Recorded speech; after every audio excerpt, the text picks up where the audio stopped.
Today, on episode number 536 of the Teaching in Higher Ed podcast, stressing pedagogical principles over AI promises with John Warner.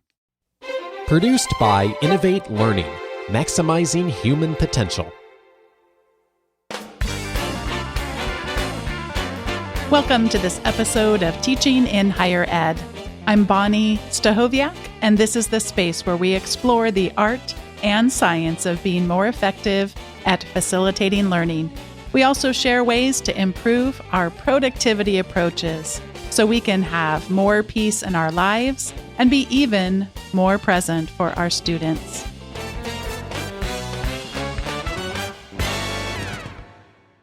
Anytime I have a chance to have a conversation with John Warner, I come away being more curious and challenged in the best possible ways, and today's conversation is no different.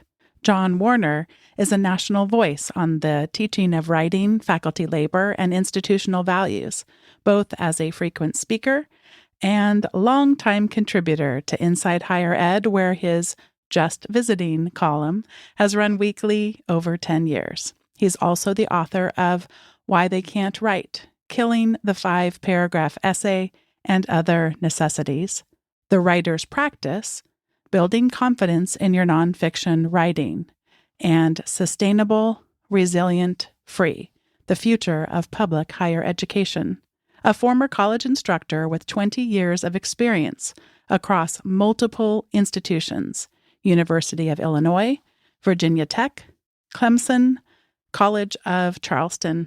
Warner now works as a writer, editor, speaker, and consultant. In addition to his work in education for over a decade, he's been a weekly columnist for the Chicago Tribune, writing about books and the habits of reading as his alter ego, the Biblioracle. In 2021, he started an associated Substack newsletter, The Biblioracle Recommends, which was a Substack featured production for 2021. A native of Chicago, Warner lives with his veterinarian wife, Kathy, in the Charleston, South Carolina area. He is a faculty affiliate at the College of Charleston. John Warner, welcome back to Teaching in Higher Ed. Oh, always a pleasure to be here. In July of 2024, I gave a session as part of the MyFest community along with Alexis Caudell, and we were talking about becoming a critically reflective teacher. And in our conversations, a lot of it came out with the messiness of what happens when we try to look at anything, think about anything, reflect on anything, and we do so without any structure at all. So the example in this case, what does it look like to look at one's student course evaluations without any kind of a structure or a process and other lenses to use? Just all the messiness. I was talking about the self-deprecation that I can often get into. And we looked at Stephen Brookfield's book, Becoming a Critically Reflective Teacher, and he talks about his own experiences of self-flagellation, trying to be the perfect 10, trying to rely more on charisma. So having come out of that conversation, it so quickly connected with me, John, to some of the things you've been reflecting about and writing about as it comes to the blank page. So as someone who helps to coach and develop other people who are writers, talk to us about this messy blank page and what it looks like when we don't bring some kind of structure to it. Yeah, if you just tell somebody, oh, write whatever you want, you've given them no structure, and what looks like freedom actually becomes a kind of amorphous blob of restriction, because too much of our sort of mental and emotional bandwidth is taken up with, well, what should I say? Who should I say it to? What do I have to say? Do I have anything to say? And these sorts of questions are unproductive if a sort of writing process is the goal.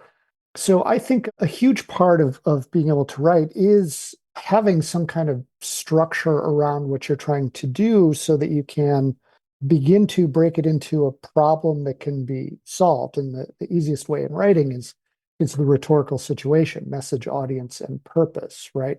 Now, within a rhetorical situation, you can then give an author or writer great freedom to operate in that, you know, choose your audience, choose your message, choose your purpose, or you can say, hey, I want you to write to a specific group, or I want you to write about this subject, but you can choose the other parts.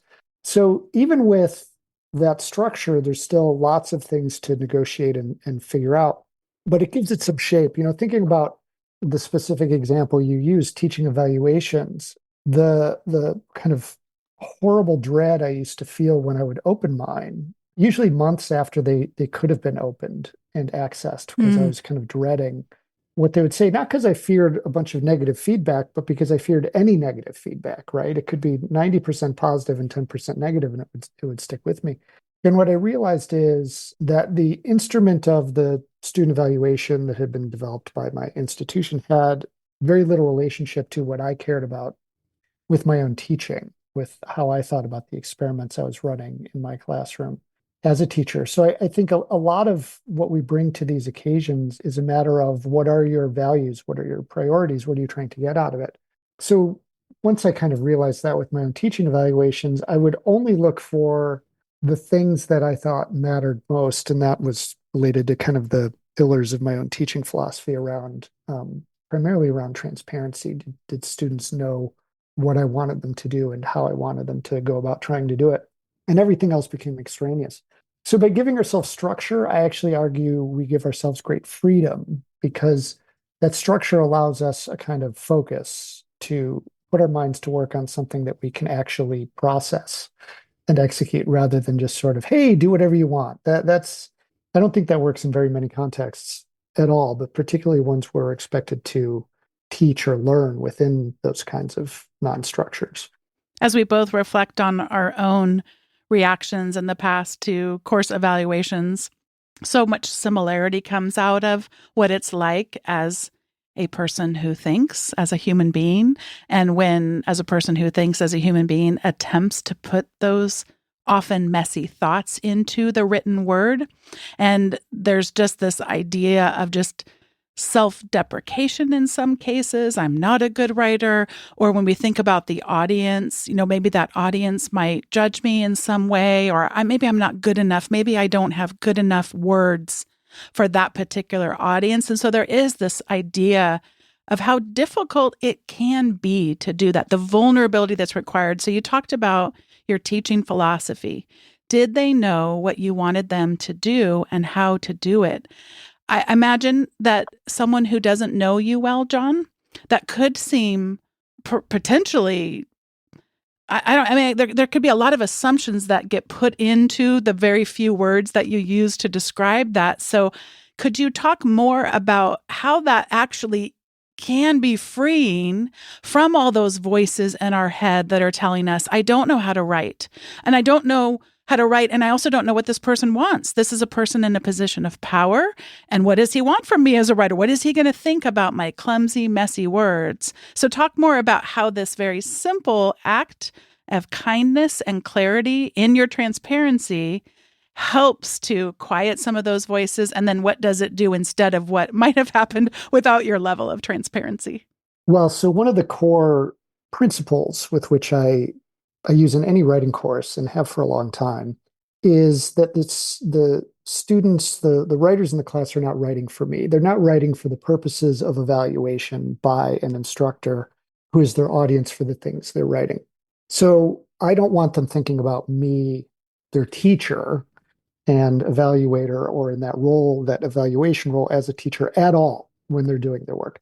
I want them writing in authentic situations with a message, an audience, and a purpose, and an audience that is not the teacher, and a purpose that goes not just goes beyond sort of getting a grade, but where the grade is a irrelevancy to the thing that is being written. I have a number of mantras around writing. I've probably shared them in my previous appearances on your podcast, but one of them is that writing is thinking. And so out of the gate, I want students to look at the writing they do in the course as a series of exercises in building what I call the writer's practice, the skills, attitudes, knowledge, and habits of mind of writers, while doing these pieces of writing, they're building their practices. And once they've done the writing, or even as they're doing the writing, they're reflecting on their own metacognitive understanding of their own practices, right? So this idea of writing is thinking. I want them working on a particular writing problem and trying to express that in a rhetorical situation, express themselves well in a rhetorical situation. But then after that, I also want them to be able to think about what they've done, the choices they've made, why they've made those choices relative to the rhetorical situation. And all of this is independent of me, the teacher. We're thinking about writing. We're thinking about what writers do and how writers think and how writers feel and how writers communicate.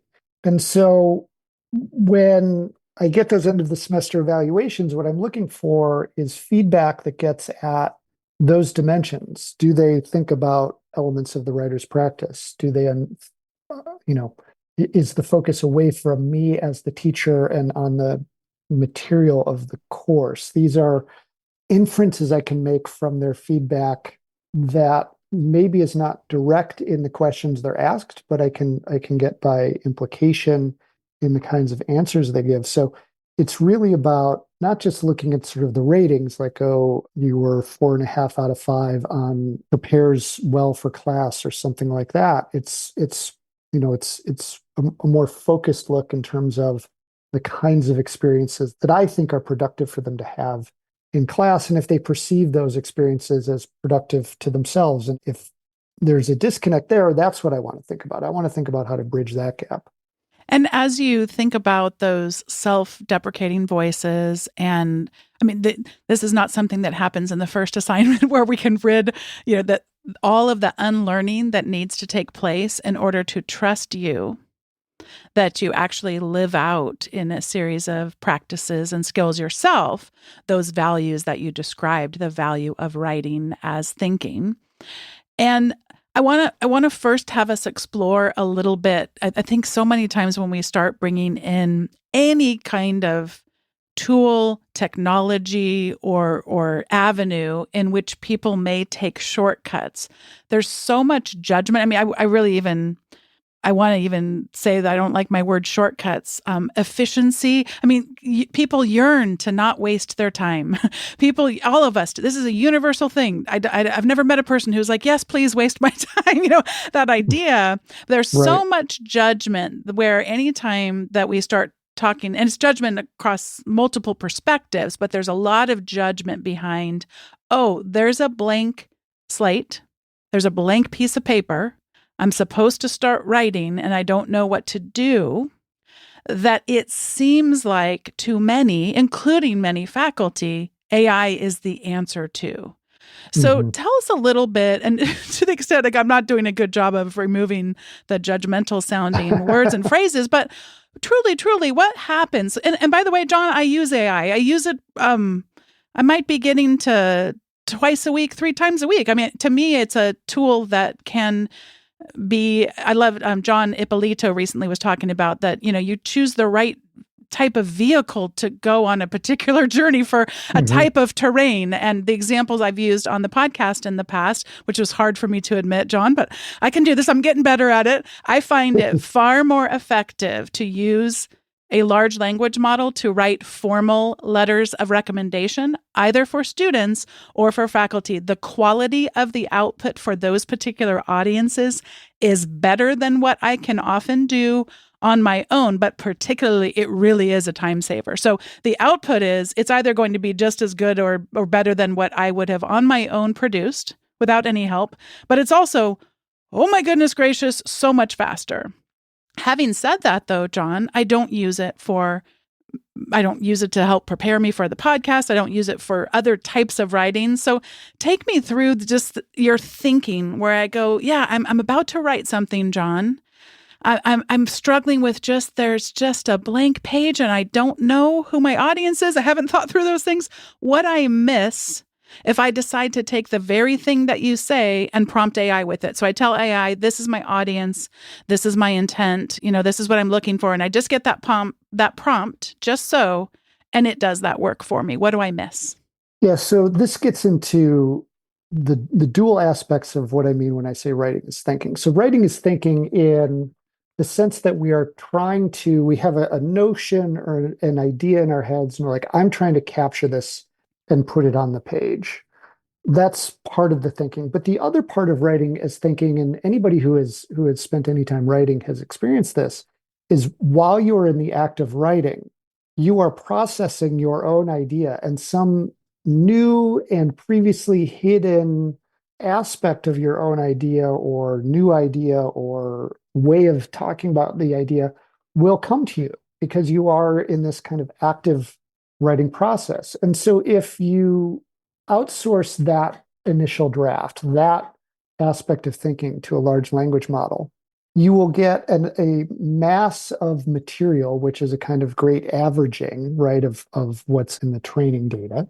And what you get is likely to be okay, presuming it's not hallucinated and accurate and all that kind of stuff, which are things we can check once the syntax has been generated. But what you've shorted yourself is the opportunity to actually discover your own topic. And so, in thinking about when we might use this or why we might use it, using your example of a recommendation letter, if we know that a piece of writing has a very well-defined purpose, it is a highly structured genre, and that the information that goes into the letter is essentially known already, we could look at using a large language model to generate that as a productivity shortcut where we arrive at if not the same, a highly similar output as to what we would do otherwise. And in the example you cite, I think your feeling is that perhaps the tone of what the large language model produces is more appropriate to the occasion. Maybe it's more businesslike or less personal or something like that. I would maybe dispute the notion that that makes it more appropriate. I'm maybe I'm an outlier on this thing, but I think the best recommendations really are sort of quirky and spiky and interesting in and of themselves. At least that's how I try to think of them when I'm tasked with doing them. The other aspect, so it's not that it's like wrong to use the stuff to do that. It's just that some things are going to be missing from that process, right? But if it's a purely instrumental exercise, like I need you to generate this text because somebody else needs to prove that they can get a college faculty member to write them a recommendation. Sure, it works well for that. I would question why we're even writing those recommendations if the core purpose of that is just to prove that somebody will write one for you. You could just, you could get a stamp or a wax seal that is unique to your An NFT identity token. and send it. Yeah, and exactly. The other thing and it's interesting because I actually use in the book I have coming out next February on this stuff, I use the recommendation letter as an example of a kind of writing that is in this in-between space where you could use a large language model to produce something that is very much like what might get produced anyway. But the other aspect that I would argue that goes missing when you outsource that kind of thing is the reflective process that you would experience in writing that letter. When I write these letters, it forces me to go back and remember the student, reflect on the work they did in whatever course we were in together. It forces me to remember what I taught, why I taught it. It's the teacher I might have been at the time the student was in the course. And over the years, writing those recommendations, those sorts of things, particularly when there's a significant gap between, say, when a student was in the course and when they need a recommendation from me for something, has really been a powerful reflection tool for me on my own teaching, where I'll look at their assignments and what they wrote and all my feedback and everything. And it's like, oh, wow, I would never assign that kind of thing again. Or the kind of feedback I give is totally changed. And this is the act of being human, right? Of reflecting on our own lives and thinking through them. So I think there's a benefit in that. Now, whether or not that benefit outweighs the time and effort for the end result of that product, that's something each individual has to weigh for themselves, right? But my message now and in the book is really, we shouldn't be so quick to outsource these things just because a large language model could produce something that is acceptable. There is some aspect of our humanity that is being compromised when we outsource writing that has traditionally been done by humans or we expect to be done by humans to one of these large language models. I've been very intrigued by your writing and reflections on the ways that a particular tool can help us to demystify this blank slate, the blank page. So if it's not that I quickly take the shortcut to potentially use AI and miss out on some of the things that you just described, tell us about Frankenstories and the ways in which it's designed to develop a writing practice.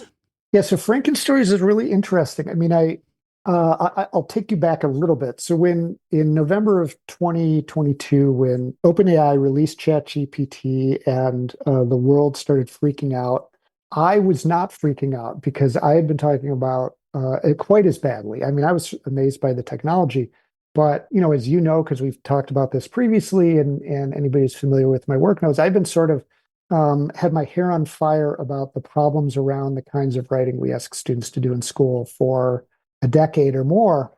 And so when this technology showed up that could write a high school literature essay that would get a B, in seconds, my first response was like, good, let's stop doing that now because we know that this technology that can't think, can't read, can't feel can do it. This is a sign that what we're asking students to do is not necessarily worth, and how we're asking them to do it is not necessarily worth their time. So I wrote some stuff around this, and the internet being as it is, I got sort of discovered as somebody who'd been thinking about these things before ChatGPT came out, and I started to get contacted by software companies who were kind of working on these problems or developing tech or were jumping on sort of the ChatGPT thing.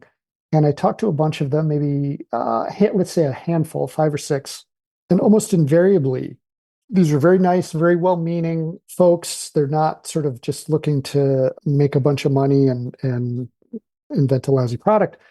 But what became clear is that my concept of how writing works as an experience and the writer's practice of the skills, knowledge, attitudes, and habits of mind we're not in sync, to the point where there was one company where this guy was super nice and he was very enthusiastic. But at the end, I said, I mean you no offense, but I hope this doesn't work because I think like this product will be attractive to schools. But if we have students doing this, I think it's going to only exacerbate the problems that I've been talking about for quite some time.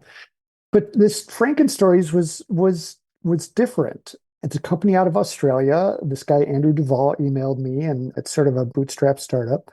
And he showed me this thing, and it's really Frankenstories is a game. And it's a game where it's played collaboratively. You have 5 or 6 or 7 players. You can have more, but it sort of begins to get a little chaotic with more than that at a time. And you are shown an image, like it might be a basket of kittens or something like that.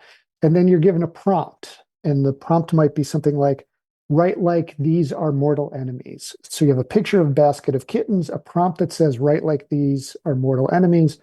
And then you have a set number of rounds, 5 being the default. But in the first round, you just take that prompt and you start writing. And you have 2 minutes to write, like the basket of kittens in this particular scenario, like this basket of kittens are mortal enemies. And the thing that really works around it is there is no time to second guess. There's structure, right? You have a prompt, you have a picture, and it says do this. And so you're compelled by it. There's a timer and an empty box, and you type for 2 minutes or however long it takes you to get some text in there. And then it's over. After every player has their entries in the first round, each player is shown what the other players have written. There's a voting stage. Whichever response is voted as the best becomes the first section of the story. And then we go to the next section. We try to build on the story. Sometimes the prompt may change. Sometimes it continues, and it's just continue the story based on this. And what I saw, both in playing the game myself and then seeing students from anywhere from 3rd grade through high school play this thing, is that it fires up sort of the engagement engine without engaging that self-deprecation and that worry that students have around writing, because it's not graded. the games are often sort of fun, sometimes silly. They're collaborative. Everybody's sort of doing it around you. If you're doing it in a classroom or online together, it's sort of, if you're doing it online, it's fun to sort of have a Zoom open while you're also playing the game in real time. And I became very taken with it, and did a little work for them because I thought I could be helpful to them. And then I ended up, when it was all said and done, I ended up acquiring a vanishingly small portion of Frankenstories, Hmm. just as a sort of an excuse to keep working on it, because I think it's the kind of thing that we should do more of. Like, here's the thing that kind of really boggles my mind is that writing doesn't need to be a misery. It doesn't need to be this thing we hate and we fear. Writing can be fun. Writing can be fulfilling, and not just in the, oh, I'm glad I wrote, right? Not in the I hate writing, but I'm glad I wrote sense. But in the actual act, and it's something we've gotten away from over time. Like I'm sitting here paging through my fifth grade writing portfolio in Mrs. Minch's class in fifth grade. And I'm 54, so you can do the math. I guess this is like maybe 1982.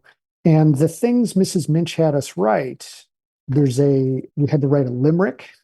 We had to write a speculative fiction, science fiction story. We had to write historical fiction. We had to write something from the point of view of an animal, and I chose my dog Melvin, who was both Hmm. my greatest love and my chief tormentor of my childhood. We wrote for holidays, we wrote for seasons, and for whatever reason, I've kept this thing for 40 plus years. And when I look back on it, I see an experience that was fun, where I was practicing my writing practice without really knowing it.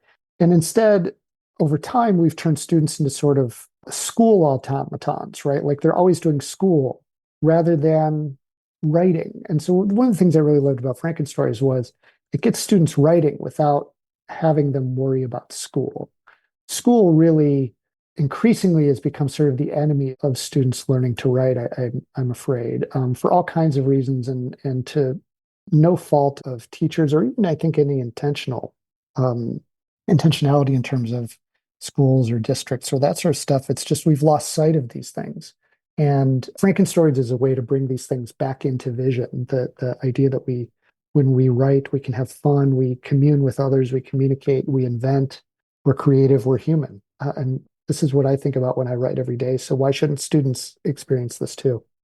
I'm about to do something very unfair to you, and that Hmm. is to ask you to explain another concern that you have in short order, because we're going to get to the Sure, recommendations segment here just shortly. But sure. I would love to hear you talk a little bit about the dangers involved, what we miss. You've described what we miss when we go straight from the blank page to artificial intelligence.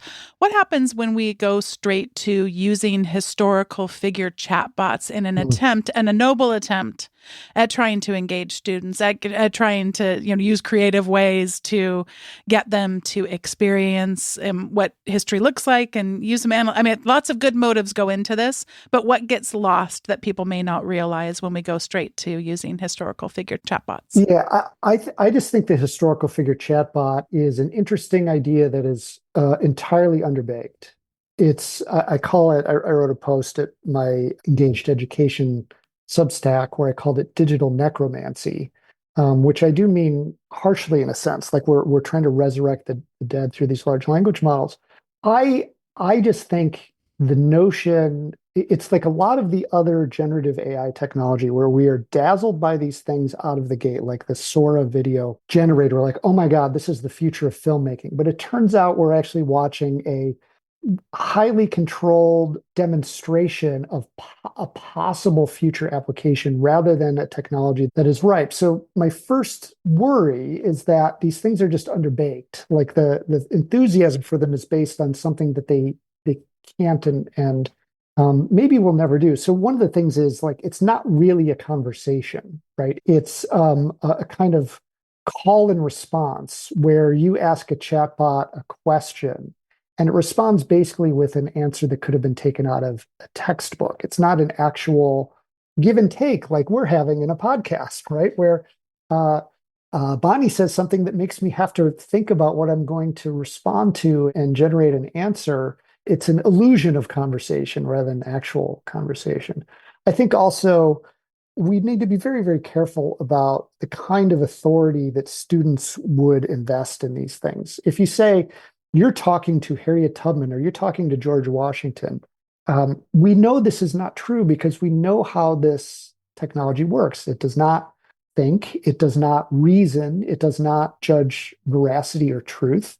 It is simply a predictive process of syntax generation that is not actually grounded in the ideas and beliefs and values of these figures. So treating these things as though they're that way and encouraging students to see them as though it's in the voice of they're speaking to these historical figures. I think that sends a message that is dangerous in terms of disempowering students from really being kind of active interrogators of history. And then, of course, there's this when we resurrect these historical figures and say, here they are in 21st century or 21st century world, we want to ask them about these things. We create what I call the Bill and Ted effect. If you remember that film where they Bill and Ted's Excellent Adventure, where they go and they get like Socrates and Abraham Lincoln and Joan of Arc, and they bring them to their Southern California high school. And these figures sort of go nuts in town because they're not suited to 21st century life. And I think that's inevitably true of these historical figure chatbots.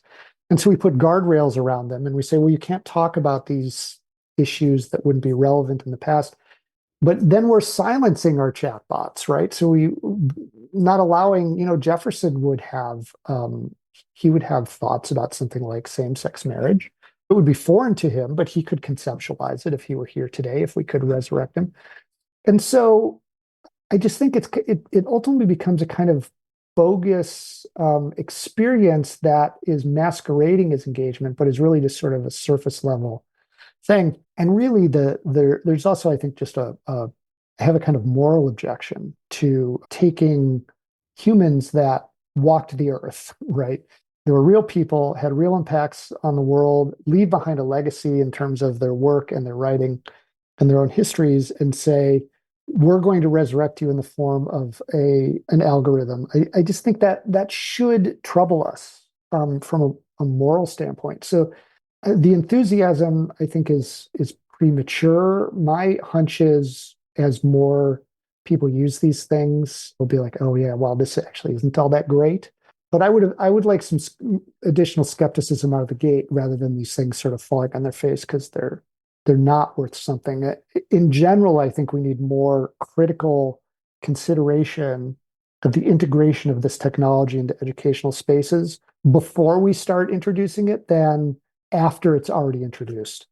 It's so often that we'll talk about as educators the fears or frustrations involved in something that we say or do being taken out of context. And so, imagine all the viral clips of classrooms that are devoid of context. And so it's like that, to me, amplified far more. Yeah, The concerns. there's people out there who are like, I'm going to make a teaching bot of myself. And that sounds crazy it really sounds like madness to me.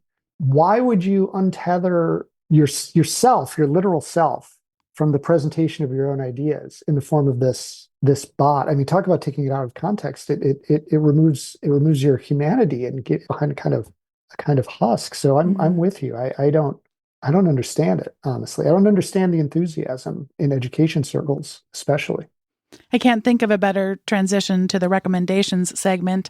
John, when I get depressed or afraid or angry about this lack of appreciation and honoring of the human parts of being human, I often go to poetry, and I am not someone who has studied poetry. I feel quite self-deprecating to go back to our earlier parts of our conversation when it comes to it. But I'll tell you, when you come to something with a beginner's mind, there's a beauty that maybe someone who's been studying poetry couldn't possibly access. So I'm going to come with all of my newness and my noviceness of poetry, and I wanted to share two poems.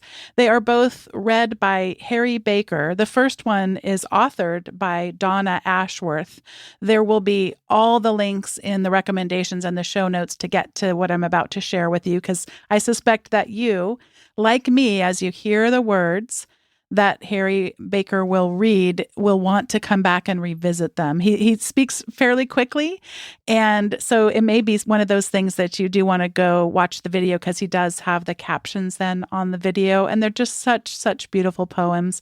So the first one is a poem by Donna Ashworth, and it is all about joy. So I'm going to share with you now a poem, Joy Comes Back, and it is read by Harry Baker. And on Instagram, he's Harry Baker Poet. And so here we go. We can take a listen to Joy Comes Back. When you finally realize that joy is less fireworks, more firefly, less orchestra, more birdsong, she will come back much more often. For joy will not fight with the fast pace of this life. She is not in the shiny or the new. She breathes in the basic, simmers in the simple, and dances in the daily to and fro. Joy has been beckoning you for many a year, my friend. You were just too busy doing to see. The very next time joy wraps her quiet warmth around you, as the garden embraces your weary body in its wildness, tip her a nod. She doesn't stay long, but if you are a gracious host, joy comes back. Oh, such a gorgeous poem. And the second one is authored by Harry Baker and also read by him. And he doesn't share a title on the post, but he states that it is a reminder to myself to never take for granted how wonderful life can be. So this is Harry Baker reading his own poetry, and I will also link to it so that you can get his every word and revisit them. Here we go. You always picture where you are as where you're meant to be. May you take in your surroundings like you visited especially. We all end up in the soil eventually. So may you carry such goodness that it nourishes for centuries. May you see life as a show, and may the entry fee be empathy, sat front row with an empty seat for friends in need. And when you're on form, be generous and spread that energy. And when you're not sure, be gentle with yourself and don't forget to breathe. You need not be defined by your many feats. You are not a centipede. There is a joy in doing something terribly. May you share bruise and bruises, and may you do this tenderly. You are the most improved you there has ever been. Of all the words you'll ever hear, remember these. Life is too short to eat celery. Life is too long to feed jealousy. And life is likely just the right length to need therapy. May you be seriously silly. May you be wickedly kind. May you be brilliantly dumb sometimes and yet stupidly bright. May you certainly have doubts. May your weirdness be the norm. May the coolest thing about you be your warmth. May you be powerfully vulnerable, or at least mightily soft. May you be a contradiction and yet at the same time not. And whether you are any, none, or all of the above all, may you know that you are loved. May you understand that it's okay to change your mind, particularly if your views are not the same as mine. May you always make room for playfulness. It may just save your life, and trust whatever makes your heart grow cannot be a waste of time. It may not make you money. It may not even make sense. But if it makes you happy, it is worth it in the end, and it is worth it at the time, and it deserves your very best, and you are never too busy to catch your breath. Just as you cannot be in traffic without being traffic. Life is not something that you are stuck in while it happens. There is more in you than you could possibly imagine. The very fact that you exist makes everything a bit more magic. When it all feels too much, and there is little you can do, may you still see the best in people, and may people include you. May one thing match the gravity of all you've ever done. This wonderful reality, the best is yet to come.